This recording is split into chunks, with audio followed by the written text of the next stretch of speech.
I said before his draft he would be the best player picked in his draft. And this is a bad man now playing in the shadows in Arizona. For the record now, he does not have an Earl Thomas and a Cam Chancellor to sort of back him up. He can't lean on them to control the middle of the football field to discourage any receivers from even attempting to go over the middle of the football field. Patrick Peterson is 6 feet tall and 220 pounds. And just in a vacuum, I think he's a superior total package athlete to Richard Sherman. Total package. This man is big, strong, and very fast. As a rookie, as you know, he had 4 punt returns for touchdowns. So just in a vacuum, I think total package, I think he could ultimately end up being a little better than Richard Sherman, but he hasn't backed it up. And Richard has these stats. But it's funny, Richard's relying on the negative stat of I'm least targeted.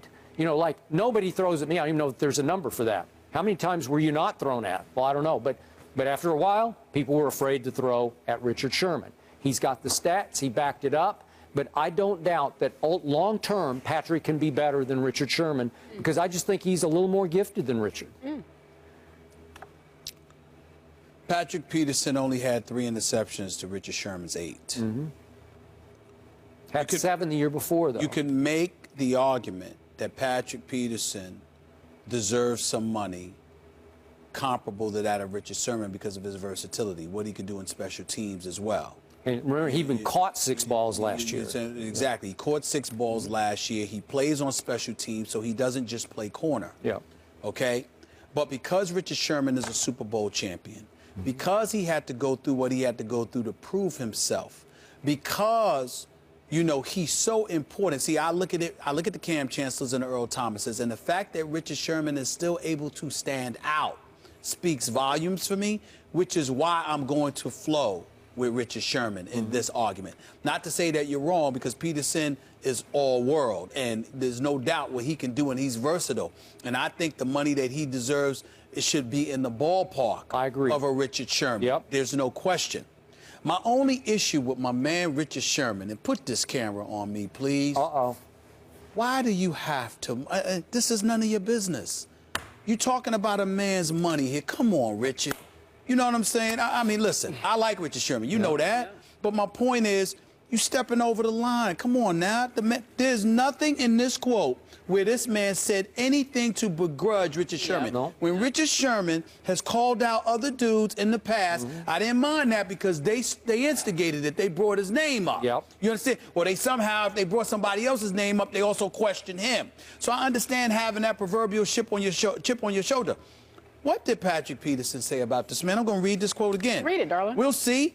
Got to ask the Cardinals. I mean, I think I am, but at the end of the day, both sides have to agree to terms, and we'll see what those terms are, and hopefully sooner than later.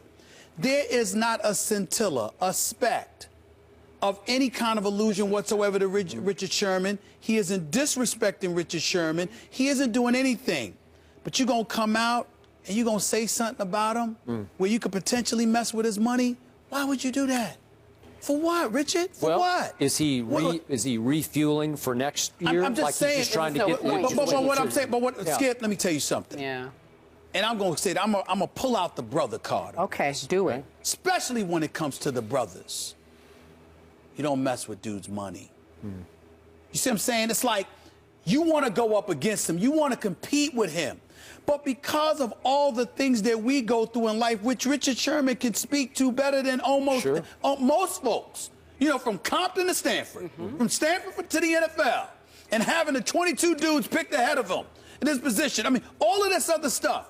Let's be clear.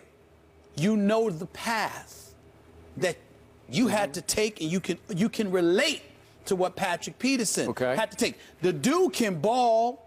We know this. He's highly skilled. He's competitive.